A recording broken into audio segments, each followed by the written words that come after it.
Gundam. When you hear those three words, some people would say it's one of the longest running mecha series of all time. Some say it's the granddaddy of all realistic mecha series. While some even believe that it's the series that made mecha anime mainstream as it was, depending on who you ask. For me, Mobile Suit Gundam was a series that got me into that of taking serious storytelling and character development.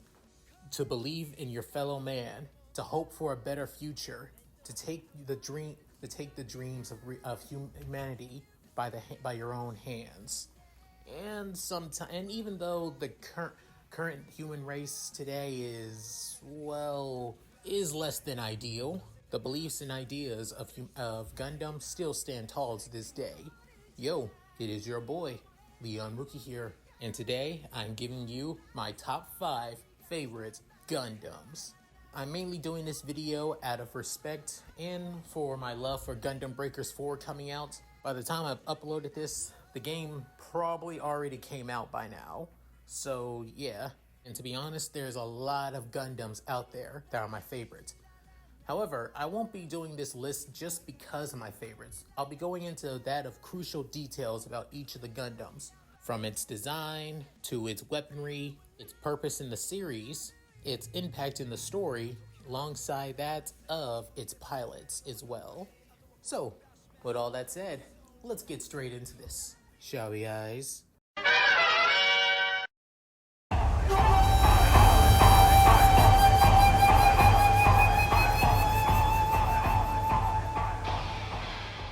Number 5, the Burning Gundam / the God Gundam. First on the list is the Gundam that basically got me into Mobile Suit Gundam for being so damn badass, and that being the Burning Gundam, or God Gundam as the original translation was. Given that back in the late 90s, a lot of dubbing companies did not want to tread on religious territory, just totally understandable. But other than that, the Burning Gundam is literally one of my personal favorite Gundams. From its design, from its sleek and basically close quarters combat style, it's literally one of the best. The traditional red and blue and white color scheme of every other main Gundam out there, from that of its traditional V-fins, from that having that of 4, and also where many Gundam cockpits are always in that of the torso after all. It's the cockpit for that of the Burning Gundam, or basically every other Gundam in that of Mobile Fighters G, is located in the head, which even back then as a kid, I always thought, when I started watching other Gundam series, why is the cockpit in the torso instead of in the head like it was in G Fighters? Because again, Gundam G was my first ever Gundam series that I got into, but I started realizing it later on. As for that of its arsenal, it's not really packed to bone with that of weaponry upon weaponry, especially given that many of the fights are always done up close and personal and hand to hand, since its main weapons is the Burning Gundam's fist itself. However, it doesn't have any lack of long-range weaponry either, from that of its machine Gatling guns and that of its chest and shoulder blades as well. However, its machine guns aren't really that well capable and were mainly just used for that of keeping foes off balance. However, its other main weapons is that of its twin beam sabers, or twin beam katanas, the burning swords. Given that the Burning Gundam / God Gundam is literally is a Gundam based off that of Japan, and its ideas of honor and Bushido always stand strong within it. Plus, it's also a way for that of its pilot, Domon Kashu, who was known as the King of Hearts, to show off his true power of the School of Asia. The Burning Gundam's main purpose is not just to win that of the Gundam tournament, but was main purpose is to destroy the Dark Gundam, or Devil Gundam, that was planning on taking over and destroying the world. But even with all of that against it, it's still able to stand against one of the most powerful and most overpowered Gundams known to man. As for the pilot, Domon Kashu, he's basically the representative of Neo Japan, basically the colonies of, Mobile Fighter G after all. But the main reason on why he's the representative was to basically track down the Dark/Devil Gundam, who was taken by that of his older brother, Koji, who was in reality being controlled by that of the Devil Gundam after all, and taking part in the tournament to mainly defeat, capture, or destroy either that of the Devil Gundam or his older brother. Domon as a character seems like that of your typical generic shonen protagonist, given that, that was the demographic for that of Mobile Fighters G, given the popularity of Dragon Ball Z after all. But Domon is actually more tragic than people give him credit for. His family was destroyed by that of the military, by the very Gundam that his parents and his family was built, being the Devil Gundam. He literally had to fight against that of his own master, the person that he saw as that of a secondary father figure, even had to kill his own brother as well.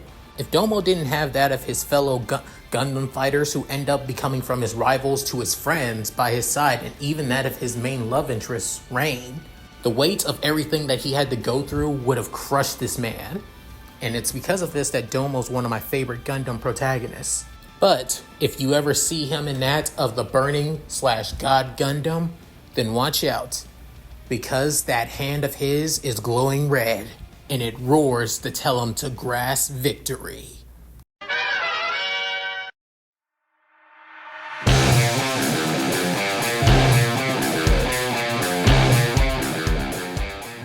Number 4, Gundam Gushin.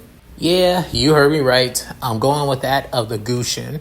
Honestly, this is kind of one of my personal favorite Gundams from Iron Blood Orphans. Sure, the Barbatos is pretty damn badass, especially with all of its variants, to be honest. And I even especially love that of the Florence Gundam, Ryu Sengo as well. Even that of the Ostroff and the Gundams from that of Gallahorn have a are pretty damn badass too. But the Gushin is my personal favorite, due to it being one of the few Gundams that have that of multiple arms. And yeah, sure, there are other Gundams out there that have that of multiple arms, but most of them are always treated back on the sidelines and not really given that much screen time. The Gushin, on the other hand, is able to rival and stand side by side with that of the Barbatos. Even though in that of the Gushin doesn't really have its original armor and look after all. Given that, most of the armors basically come from that of other mobile suits, from that of Grazes, spare parts from that of for the Barbatos, and many other mobile suits from Iron Blood Orphans as well to make up what the Gundam looks like. Not only that, unlike that of a lot of other Gundams, main weapons are always either swords or spears. The Gushin's main weapon is a freaking halberd axe, and you gotta give respect to that. You don't see a lot of main Gundam characters use that of halberds and axes. It's always double-bladed beam sabers or beam swords or buster blades and all that. Not only that, its also main function is mainly to lay down suppressive fire. With that of its backpack having that of an extra set of arms, making it skilled in both that of mobility and also close court and long-range combat, because it has a way to lay down more suppressive fire. That's amazing. And don't even get me started with that of the Gushin's rebake full city, basically reinforcing the armor and even giving that of him more and more firepower for the Gushin. Sure, it lacks that of mobility like it used to, but it's basically now that of a mobile fucking fortress. 120 double rifles, using that of 440 assault rifles, and even still keeping that of its halberd as well. Plus, add that of its arm cannons like that of the Barbatos. It has that of a lot of arsenal. However, its number one weapon, its best weapon, being that of the antivirus scissors, which it basically sits on that of the back skirt of the Gundam. It acts as both a shield and basically giant freaking pliers that can squish anybody in their mobile suits. And if you basically on the other side of these scissors, oh, you're in for a bad time. Not to mention, its purpose was mainly to act as that of a supportive unit and basically take hits while also laying down suppressive fire. It was one of Tekken's main line mobile suits alongside the Barbatos, Florence, and the custom-made Shidens as well. But if you ever see the Barbatos, the Gushin, or the Florence all together and facing against Tekken, well, I hope you're prepared to face against that of Tekken's 3 devils. Speaking of one of those devils being its pilot, Akihiko Argus, one of my personal favorite Gundam pilots, even though he's not the main character because that role goes to Mikazuki and Orga after all. But honestly, Akihiko would be just as great as a protagonist, just as much as Mika, to be honest. On the surface, Akihiro just seems more of a, well, stoic, tough guy, brawling tough guy after all, who doesn't seem like he cares too much. But to be honest, Akihiko is one of the most caring person in that of all of Tekken.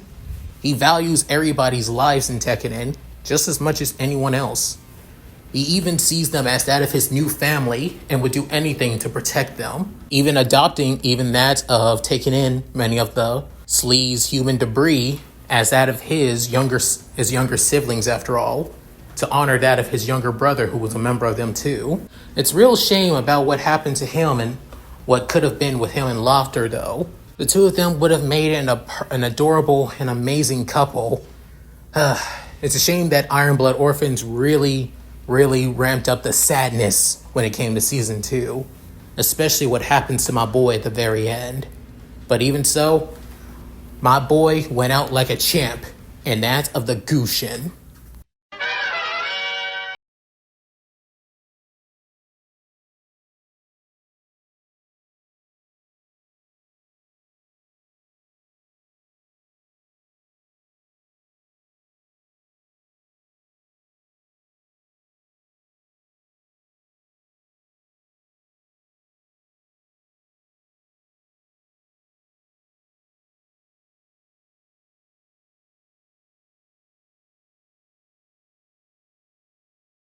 Gundam Kyrios, Arios Gundam, and Gundam Halavi. Oh yeah, I'm going there, guys.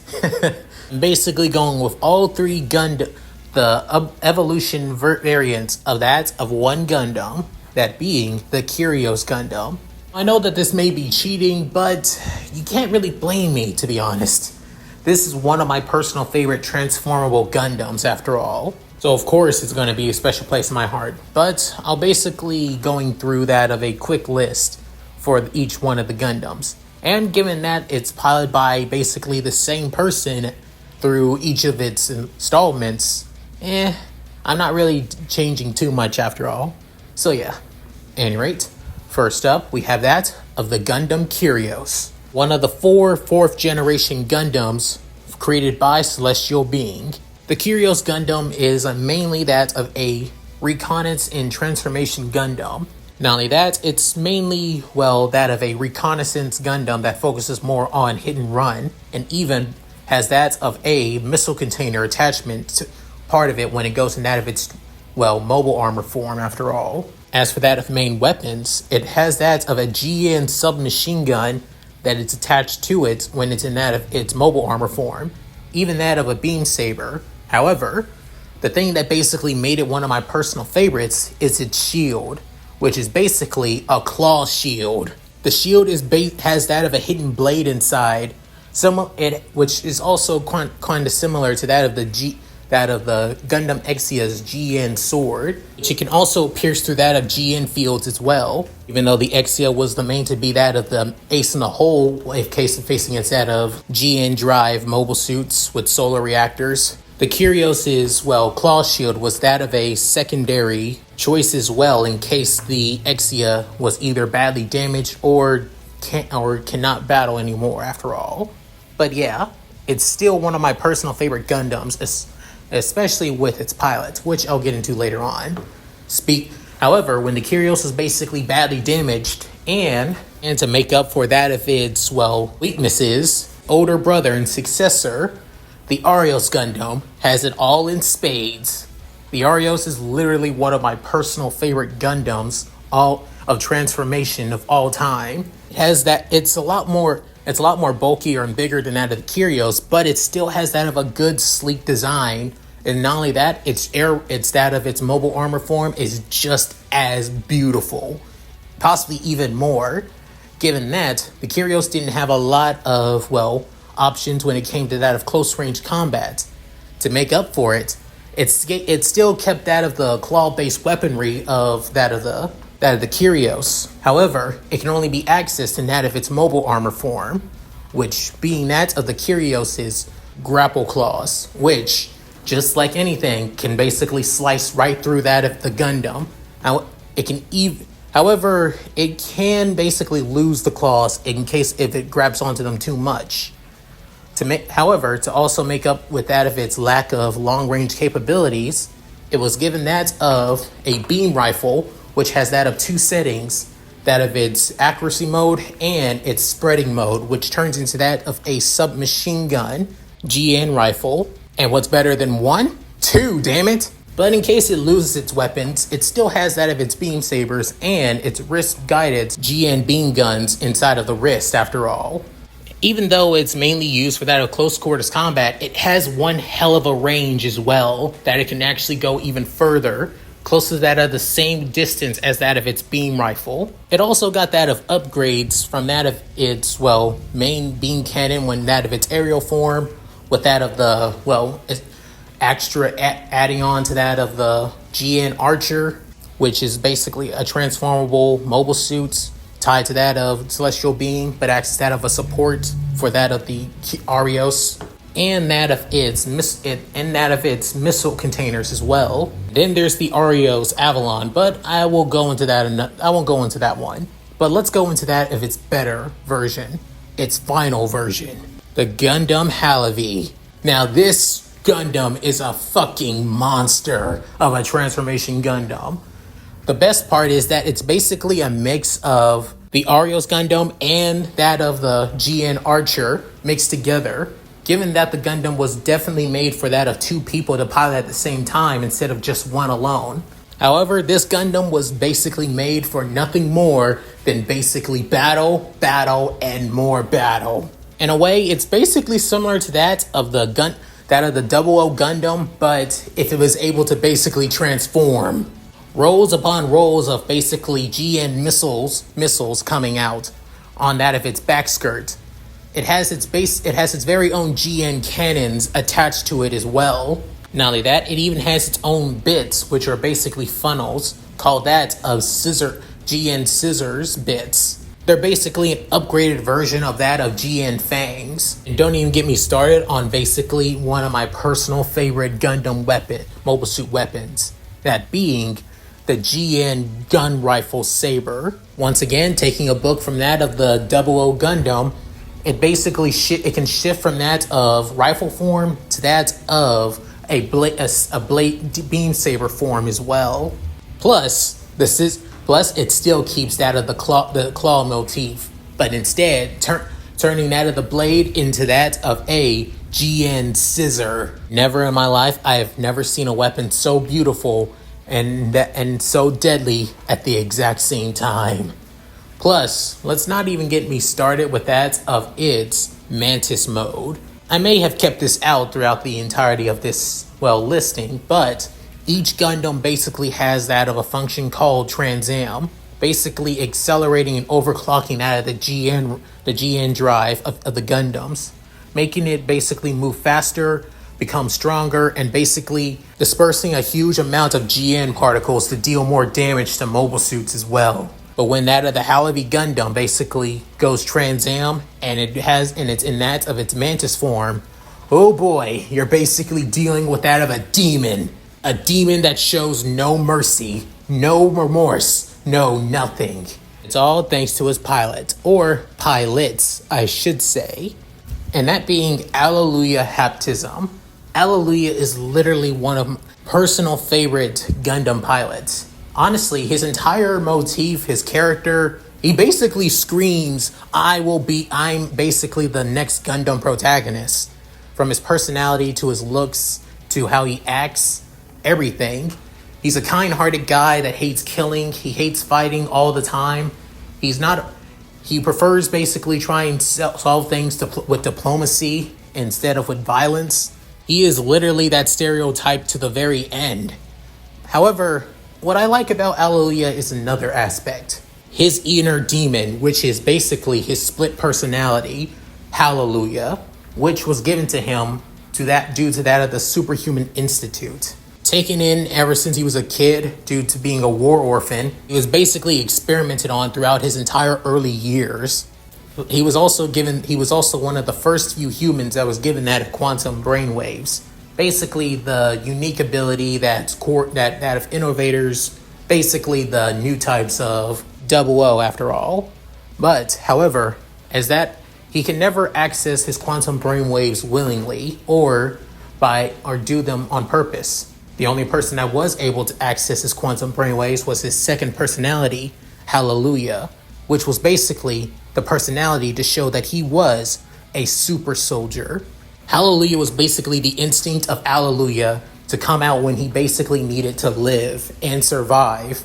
That survival instinct came out multiple times throughout the series, where the two basically battled for control over their body after all. However, the two finally come to that of an understanding and realization at the very end of Season 1.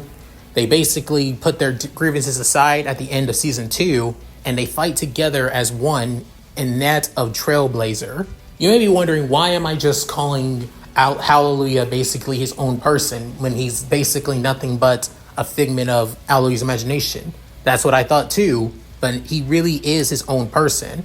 Alleluia may be suffering from multiple personality disorder, but it was basically a disorder that was put on him by force. Alleluia was created mainly out of a way to make Alleluia stronger. To me, these two are completely different entities. One is yin, while the other is yang. And when they work together, they truly achieve true balance.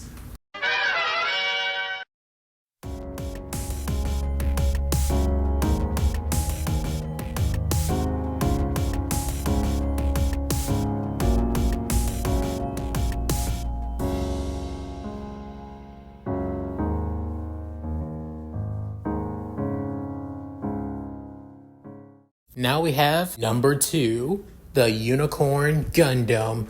Oh yeah, time we get back into that of the Universal Century. To me, this Gundam is truly the most powerful and most overpowered Gundam of all time. Sure, the God Gundam and Devil Gundam are pretty crazy machines themselves, but the Unicorn is on a whole other level if you think about it more lore-wise instead of power-wise. On the surface, the Unicorn Gundam doesn't really have much going on for it, especially given that it's all white color scheme after all, and that of its singular horn in the center. But even so, Unicorn's capabilities and arsenal is basically just as vast as that of the original Gundam actually, given that it was designed to be basically a merger of the original RX-72 Gundam and that's the power-wise of the new Gundam, then, oh yeah, you could see why, especially given its special feature, the new type destroyer system, or NTD system for short. It can only be active if the pilot has the potential or is that of a new type. Even a cyber new type would fit for this system too. The system, once the system activates, it turns into that of its Gundam form. Basically, the singular horn turns to that of the signature golden V-shaped fin horns, after all, alongside that of the face of the Gundam. However, it also gives off that of a menacing, bright red glow. The reason being, given that the bright red glow is basically the reaction of Psycho Frame, basically a unique metal that only reacts to that of new types. In a way, it's basically a living metal, only reacts to a specific type of human being. As for its arsenal, it has that of the traditional regular main Gundam arsenal, being that of 2 beam sabers on that of the back of the head. However, it has that of other beam sabers, being that of beam katanas, beam sabers that come out of the forearms of the Unicorn Gundam. Actually, when it's in that of new type destroyer form, it turns the beam sabers into that of beam claws, slicing through foes like it's basically not even going out of style, actually. However, it has a lot of range weaponry as well than just that of close range weaponry. From that of its its beam Gatling guns, one beam Gatling gun where he's basically able to use it regularly. However, the secondary beam Gatling guns basically attaches to that of the Unicorn shield, actually, giving it another layer of defense while also giving that of long-range capabilities as well. It also has that of a hyper bazooka too, but it's barely used, to be honest. But even so, it can still pack a punch. However, its main and most dangerous weapon of all time, and that being the Beam Magnum, basically one of the most powerful and most stupidly overpowered beam rifles in the Gundam universe. The beam output and particle output for that of the Beam Magnum is insane. One shot is basically can destroy an entire mobile suit. However, the particle effects coming off the mobile suit, even if it misfire or if the pilot misses, can still damage a mobile suit. And the worst part, or most terrifying part about it, its power output can even destroy the arms of a mobile suit as well, making that the kickback and recoil effect for that of this rifle is insane, making it one of the most deadliest weapons in the Gundam franchise, especially in the Universal Century. But even with all of these, it even has that of extra other weaponries, especially when it's in that of its, full package arsenal form, and even that of its perfect form, when it has parts from that of its sister series, that of the Unicorn Gundam Banshee Mark II, and the Unicorn Gundam Phoenix Mark III, to become the Unicorn Gundam Perfection. But even without out of the extra features, it's still a dangerous mobile suit. The new type destroyer system alone can basically cause a lot of problems. From that to being able to manipulate that of other Psycho Frame technology from other mobile suits that use Psycho Frame. It can even hijack other mobile suits' equipment and basically turn them on that of its enemies from that of a mobile suit's funnels. It can even use that of the Psycho Frame to create that of a blast that can defend from a highly condensed particle blast that can destroy 5 colonies. And if I last check, a colony is basically the same size as Tokyo, Japan. And people don't like to admit that Tokyo, Japan is a pretty big ass city, and most people don't want to admit it, but it's pretty much true. So yeah. And the Unicorn basically just got up from that, basically sent only a bit of scratches, and even when pushed to its limit, it is still able to stand on its own. And the pilot is still alive to this day. Oh yeah, speaking of the pilot, let's talk about Banagher Lynx. Banagher Lynx is literally a carbon copy of a mix of Amuro Ray and Kira Yamato. Now, when you hear one of those names, people can't help but respect it, while the other name, most people either respect it or basically groan at it. Banagher is basically Kira Yamato done right. Banagher's entire reasoning for fighting, and that of Unicorn, was mainly to defend one girl, a girl that goes by the name of Audrey Byrne. However, that's not even her real name. Her real name is Mineba Zabi. Even after finding out her true identity, basically being one of the main families that basically caused that of the 1 year war that basically kicked off that of the Universal Century of the Gundam universe. Unlike that of her relatives, she doesn't want the war she doesn't want violence between those of the colonies and Earth to continue going on. In a way, she wants peace more than anything. Even Banagher understands this and tries to help her. Even though he hates violence, he hates fighting, he hates killing, he despises it more than anything. And given that he's basically one of the purest bred new types, and you haven't seen a purebred new type in a long time, since that of Amuro, Judo, and that of Camille, Banagher is truly able to understand other fellow new types, even cyber new types as well. Understand their emotions, their feelings, their hates, their sorrow, their pain, everything. Instead of complaining about everybody constantly fighting, he wants to find a way to end the fighting, even if he hates it. Given that he's tired of seeing so much death, so many lives being wasted for that of the legacy of Laplace's box and that of Unicorn, which could change the entire of the Earth Federation government. The greed and selfishness of humanity still stands tall, while one boy and that of the girl he loves still stand against that for the betterment of mankind, for a brighter future for all of mankind. And again, I can tell that many of you are saying, but that's like Gundam Seed Destiny with Kira and Lacus. Yeah, but again, done right, to the point that doesn't piss off everybody, or that doesn't feel half-assed as hell. But it's that exact reason on why Banagher and the Unicorn are basically one of the best Gundam pilots and mobile suits in the series. However, before we get to that of number 1, let's go to that of honorable mentions. Sei and Reiji, pilots of the Build Strike Gundam. Honestly, the Strike Gundam literally became my favorite after seeing how much that this Gundam can be customized. From that of its full pack to that of the Star Build Strike Pack and the Star Build Strike Gundam Pack Cosmos as well. Not only that, both Sei and Reiji are great protagonists. They're truly, not one basically outshines the other. They both shine together. You can't have Sei without Reiji, and you can't have Reiji without Sei. Next up, the Justice Gundam in Athrun Zala. Yep, the Justice Gundam is, well, the original Justice Gundam is not one of my personal favorites. I kinda hate that it's, well, Fulton, pack after all.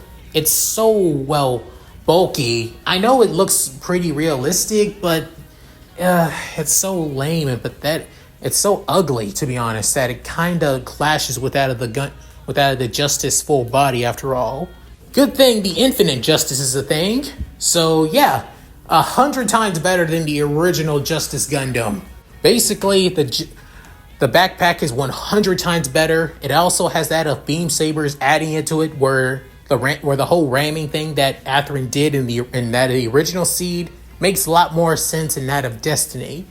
Plus, adding beam sabers fucking everywhere around the Infinite Justice. Its legs, beam sabers. Its arms, beam sabers. I kinda hated that he added even more when it came to that of the, Eternal Justice, after all, and that of the Seed Freedom movie. Plus, Athrun as a character is a pretty great character, to be honest. He's a man of honor and a man that basically wants to put an end to the war as well, in his own way. Even though he's basically being used as nothing but a pawn for everybody else around him, from his father to his commander to his own nation as well, and basically deciding to choose his own path, his own right. Hell, he was even doing great as a mentor for that of, the original protagonist of Gundam Seed Destiny. However, basically screwed that role pretty damn hard. But again, I blame the writers, not the characters themselves, as much as I want to. Athrun as a secondary protagonist is done well. From his ideals of wanting to end war and hating war, glorifying that of death and valor, he rather choose his own path, where he no longer feels like that of a slave to anybody else but his own decisions. Next up, Gundam Calibarn and Zeta Mercury. Gundam Calibarn has to be one of the most unique Gundams I have seen in my life. It's not as flashy or is not as, over the top as other Gundams are. Hell, many of the Gundams from that of Witch from Mercury seem a lot more, contained, to be honest, instead of over the top as many other Gundams, which nothing's wrong with, but It's a little different, I gotta say. The Calibarn with that of its, well, high-powered beam rifle that also acts as that of a mobile platform as well is pretty damn something else. It still also has beam sabers, but it's not as over the top. But I guess the gun frames on it and gun bits basically make up for that of it, what it's lacking. Also for Stelletta, I will admit she's not really one of my favorite protagonists. She's kind of barely even on my top 10 list. She starts off as this timid and basically shy girl that barely can even stand up for herself, to be honest. She's decent as a pilot, but that's only what she has going for her. She basically goes with the whim with anybody ever basically wants for her. She does what anybody wants for her, from that of her mother to her so-called bride to that of her friends. She's more naive than any other Gundam protagonist out there. And I'm not saying all this because she's a girl. I'm saying all this is because she seems more a rushed character. But even so, she's still somewhat of a decent growth throughout the series after all. After basically going through betrayal after betrayal after betrayal, she finally makes her own decisions for herself. And you gotta admit, that's kind of noble in her own right. Next up, the Wing Gundam Zero and Hero Yui. The Wing Gundam is a beast. A literal freaking monster. Given that it's the original Gundam before that of the the scientists that basically built that of the Wing Zero took pieces from that of the Wing Zero and made their very own Gundams. And each of those Gundams have traits dating back to this Gundam, as its arsenal is basically light, but it's still dangerous as hell. From that of its machine gun Vulcans on that of its shoulder blades, to that of its beam saber in that of the shield, and also, last but not least, let's also bring up the fact that it has that of twin buster rifles that have that of a combined mode and a separation mode. And even in that of its separation mode, can still wipe out an entire army of freaking mobile suits or mobile dolls. And it can even still do all this in that of its aerial mode as well. Because it also has that of a flight mode too. Why the hell would it not? Add that with the Zero system, the Zero mission roaming operation system, basically can tell the future and predict enemy movements and patterns. However, it all comes in that of freaking hallucinations and visions that can literally get the pilot killed. And that's where Hero Yui comes in. The perfect soldier, the one-man army, and one of the most moodiest Gundam protagonists of all time. But given his origin, it kind of makes sense. This is a kid who was basically trained from birth to basically be a soldier, even to the point that he doesn't even remember his original name before being given that of the name Hero Yui after all. This is a boy that was basically taught to suppress almost all of his emotions. The only time when this guy basically expresses emotions is either when he's having fun fighting or basically feeling frustrated on how people like him who are soldiers are basically used by everybody around them. So yeah, this guy basically is, complicated as hell. Not one of my favorite protagonists, but at least one of my favorite pilots. And the last one on the honorable mentions list, one of my personal favorites, and the granddaddy of all transformable Gundams, the Zeta Gundam and Camille B. Dawn alongside Judo Asta and Rue Luca. Yeah, the Zeta Gundams had a lot of pilots, and I can't blame them. I mean, have you seen this Gundam? It is beautiful, downright amazing. Besides being the first ever transformation Gundam, unless you count that as the Delta Gundam, but we don't talk about that. This Gundam is literally the package all the packages. One of the very first transformation Gundams that has that of multiple features all across with it. It has a wrist-mounted grenade launcher. It has that of wire cables.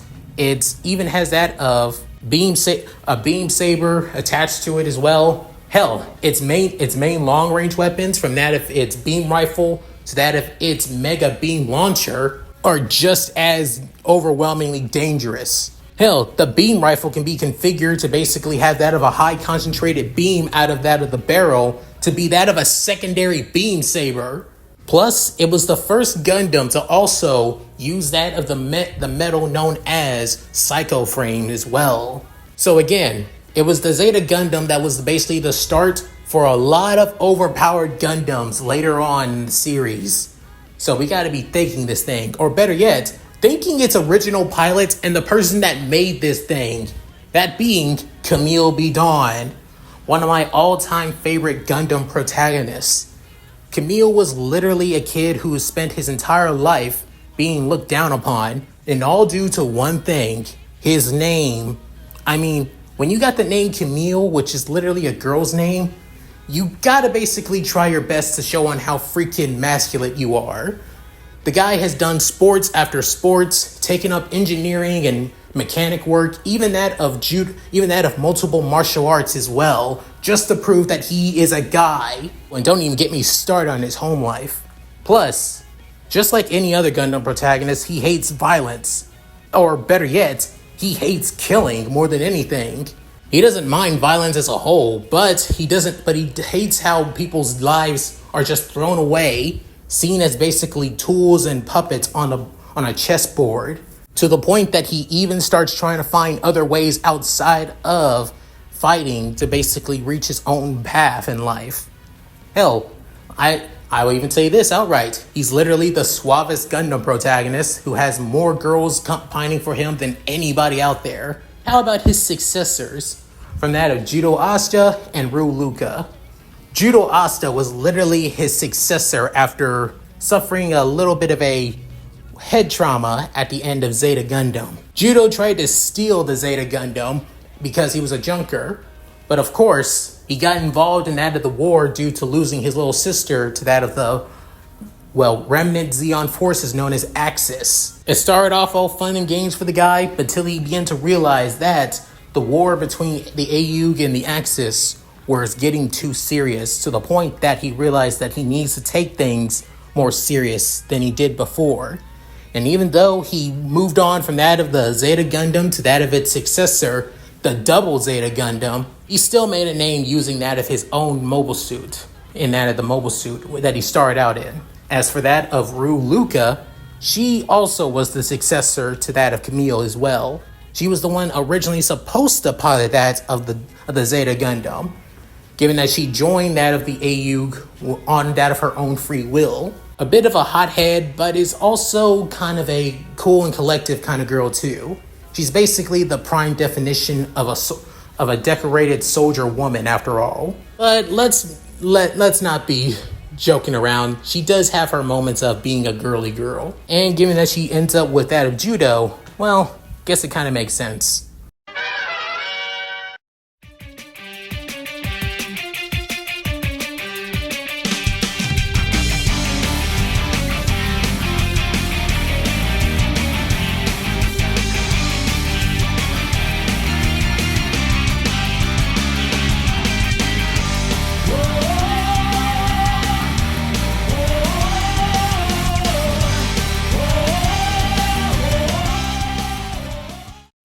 Number 1, the Destiny Gundam and the 00 Gundam Sky. Oh yeah, you heard me right, guys. Of course, if you guys know me, then you know that I am a huge Destiny Gundam fan. The Destiny Gundam is my all-time favorite Gundam. From its design to its look to its weaponry, it's literally everything I could ask for when it comes to a Gundam. And the 00 Sky is literally just a Destiny Gundam with that of the frame and look of a 00 Gundam. So yeah, starting off with that of the Destiny Gundam. This is one of my personal favorite Gundams. The look is amazing.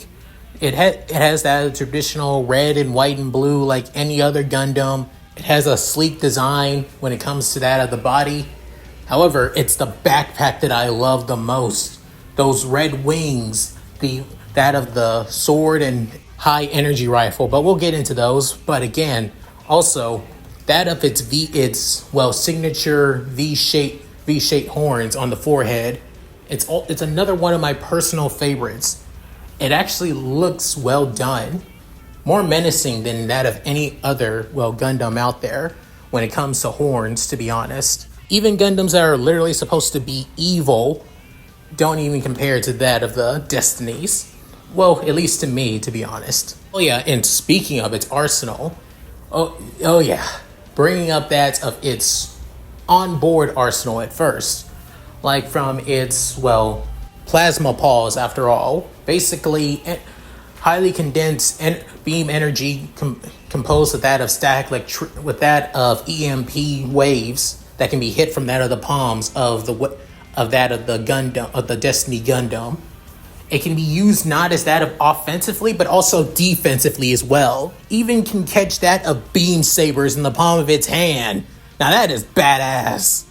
And just like any other Gundam, it does have that of Vulcans on it. Machine guns on its head after all, so can't really fault that, to be honest.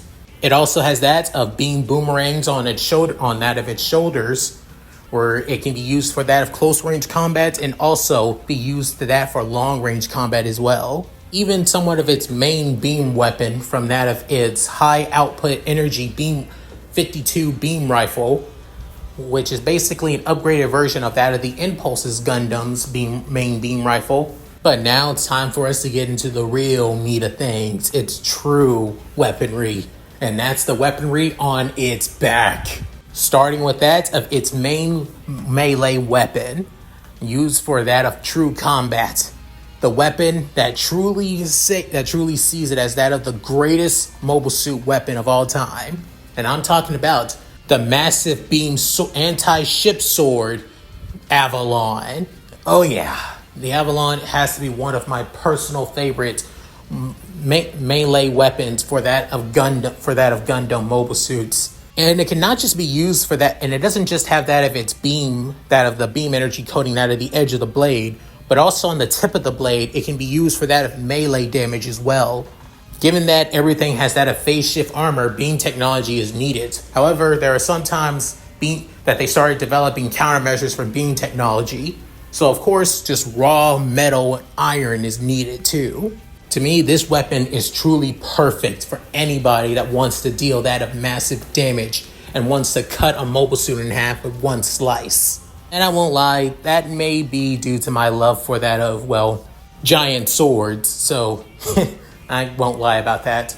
But let's bring up to that of its second weapon, and that being that of the high energy output beam launcher on its back. Literally just that of a massive beam cannon on its back that can be used from any long distance. Its own Agni cannon on its very back. You gotta love that of portable mass weapons of destruction. Its main beam can basically wipe out an entire platoon of mobile suits and even punch through that of 2 battleships without even batting an eye. That's just how powerful this weapon truly is. And last but not least, the main function that basically makes this thing one of the most dangerous and most deadliest mobile suits in Gundam Seed, and that being the Wings of Destiny. The function that basically allows this Gundam to basically move faster than light itself, even to the point that it can basically create that of after images. That's right, this mobile suit can literally create after images of itself. When you look at the Destiny Gundam up close and personal, I think a lot of people either forgotten or basically either realize it, but they kind of hate it because of that. And that being, the Destiny Gundam is literally just an overglorified and an improved version of the perfect Strike Gundam. Oh yeah, you heard me right. It is basically an overglorified perfect version of the Strike Gundam. When during that of the original Seed, when that of the first Bloody Valentine War, they literally tried to attach almost all of the striker packs together during that of the first siege of Orb. Hell, even when it worked out pretty well, it drained out of the Strike Gundam alongside the phase shift armor too damn much to make it unusable. And sure, they basically brought out that of other packs that are similar to that of the Perfect Strike pack, from that of the Otami pack to that of the, IWAS pack. But even with those packs, it never truly, the Strike Gundam could never reach the same possibilities and same levels that it could have, that it did with that of the Perfect Strike pack. And that's where the Destiny came in. Besides it having that of a, well, N-Gem or Canceller inside of it, and also having that of the hyper-dimensional task system, which basically allows it to move, to have that to recharge itself even while being contained with that of phase shift armor. It's basically designed to be the next-gen mobile suit that can overcome anything. Except the Infinite Justice. God fucking damn it. The Destiny Gundam if I recall, during the original writing of that of Gundam Seed Destiny, the Destiny Gundam was trying to be built up to be that of the ultimate mobile suit. The mobile suit that was supposed to rival and basically overcome that of Kira and the Freedom. To create a world of peace where no more war, no more pointless death, no more violence was necessary, or it had that of one guardian protector, and that being the Destiny. Unfortunately, given that people didn't like Shin when Seed Destiny first came out, and they replaced him back with fucking Kira of all people, they basically created the upgraded version of the Freedom Gundam, the Strike Freedom Gundam. Gundam that not only upgraded and basically surpassed that of the original Freedom, which I liked more than that of the Strike Freedom Gundam, but it also had its own wings that basically counteract that of the Wings of Destiny, the Wings of Freedom. So this Gundam never reached its true potential. Well, that wasn't until that of Gundam Seed Freedom. Look, I haven't seen Freedom, but I have seen clips of Freedom after all. So I will say the Destiny Gundam does get its redemption. Unfortunately, it doesn't get any new upgrades besides that of a new railgun cannon.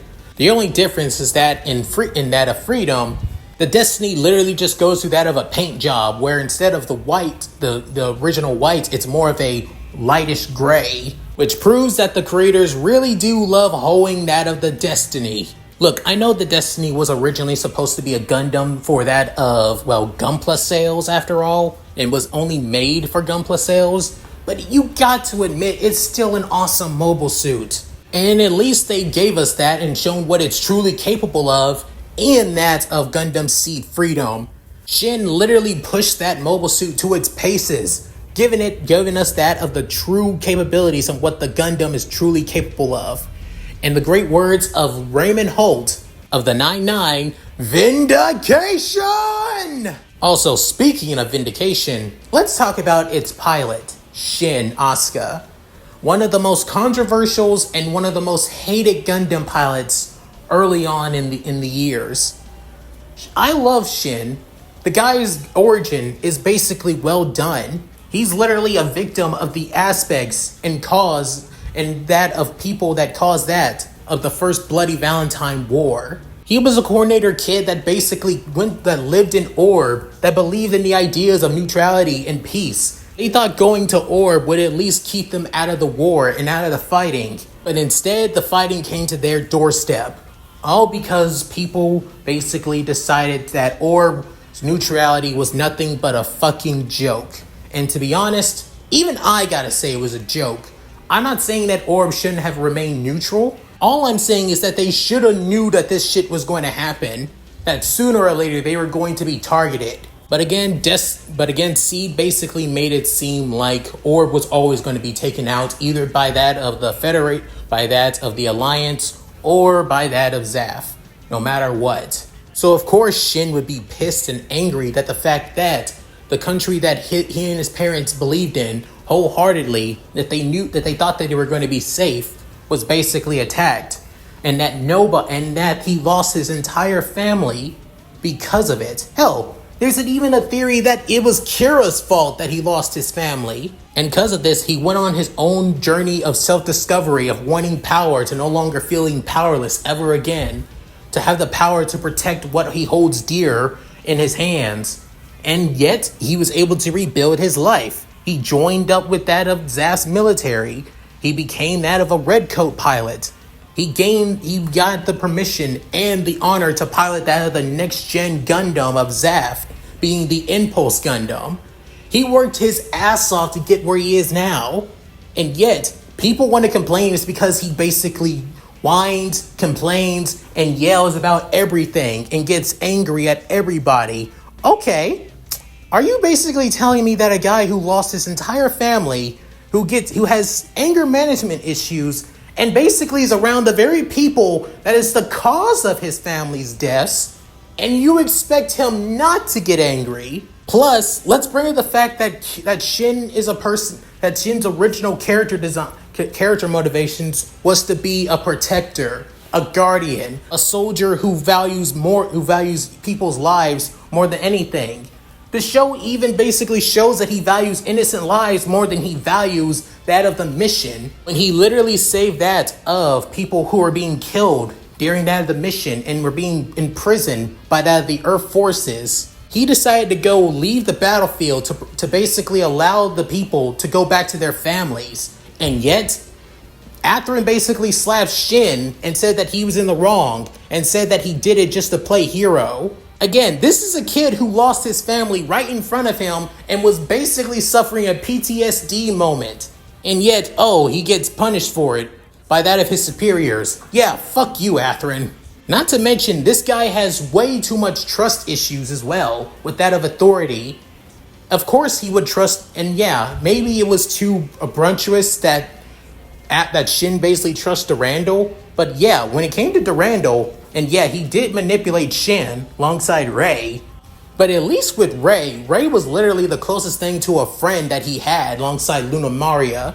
What has Athrun actually done for Shin outside of teaching him how to be a better pilot? Besides get his ass kicked by that of Kira in that of the make Kira look good syndrome and literally ran off instead of explaining things to Shin about why he was leaving. Yeah, you expect that Shin wasn't going to be angry and pissed at that of Athrun. To me, Shin in Destiny was the most human character in that of the entire show. And that's why he's one of my favorite Gundam protagonists. Gundam protagonists wear their hearts on their sleeves and basically complain about having to kill. Shin wears his heart on his sleeve and doesn't care about having to kill if it means keeping the people he cares about safe. And where people like to call him basically the poor man's Camille Bidon, I call him basically a good successor to Camille, unlike that of Kira, who is a horrible adaptation of Amuro. But now, let's get on to that of the second Gundam, the one where, at least that of the series, where people know on how badass the Destiny Gundam truly is, but it basically added on to another badass Gundam, and that being the 00 Gundam Sky. This Gundam has to be one of my personal favorite Gundams, combining the boast of best worlds of both the Destiny and that of the 00 Gundam. With that, it has that of a bulky design, but not too bulky, where it basically is less mobility. It's light blue with that of its dark blue, and white color palette isn't really too clashing to that of the eyes, surprisingly. And just like that of the Destiny, oh boy, the looks is amazing, and its arsenal is just as badass. Well, unlike that of the Destiny, that's arsenal is a lot more limited and focuses more on, stand on that of being an all-rounder. The 00 Sky is just as much of an all-rounder as well, possibly even more. Twin beam sabers, just like that of the 00 Gundam, and it also has that of another weapon included, somewhat to basically homage to that of the Infinite Justice Gundam. GN beam anklets, basically have that of basically condensed G beam sabers into that of the Shins. However, in the shape of freaking three-pronged stars, and that's not half bad, to be honest. Even can be sent as that of beam energy kicks as well. That's pretty damn cool. However, it doesn't have that of, beam boomerangs is what, unfortunately, which is kind of a downside, but I guess it's not too half bad. But it does also have that of an Avalon. However, instead of it being a regular beam anti-ship sword, it being that of a GN Buster Sword instead, making it one of the most deadliest beam swords in that of the series as well. Honestly, the customization for this sword is just amazing. And just like that of the Destiny Gundam, it also has that of its own launcher, that being a GN beam launcher. And just like that of the Destiny, it also can pack a punch to anybody.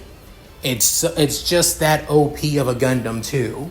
It also has that of it also has its own custom made beam rifle as well, alongside that of twin beam pistols too.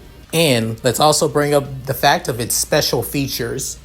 From that of the Trans Am Infinity, merges that of the wings of Destiny, and also Trans Am, basically able to create that of after images just like that of the Wings of Destiny, but enhanced with that of Trans Am basically creating solid after images that can basically cut through freaking anything. You know how badass that is? That's beyond badass. And don't even get me started with that of Build Diver's stupid special move system.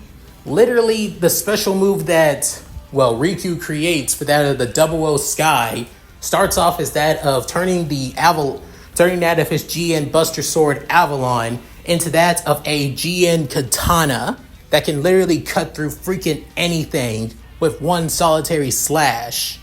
By coding his weapons in that of GN Energy, it can literally become something incredible. Not to mention, doing the same thing to that of a fellow battler's Gunpla as well, like what he did with Kyoya's Gundam Age 2 Magnum, by creating that of the high density Golden Saber, Zensu, to literally destroy a freaking virus that was basically destroying GBN after all. So a Gunpla that was able to destroy a computer virus. So that's pretty damn stupid, but also cool at the same time. Even when it got its upgraded form, the 00 Gundam Sky Mobius, which is basically mixing both the 00 Gundam with that of the Destiny Gundam and that of the high mobility mode of the Freedom Gundam as well. So, and honestly, that's just basically the most dangerous thing I have ever heard of in my entire fucking life. Somebody needs to put this kid on a leash. Speaking of this kid, Riku, literally the protagonist of Gundam Build Divers, is honestly, dude's way too boring as a Gundam protagonist. He's not on the same level as basically a Gundam fanboy as Sei was in Build Fighters.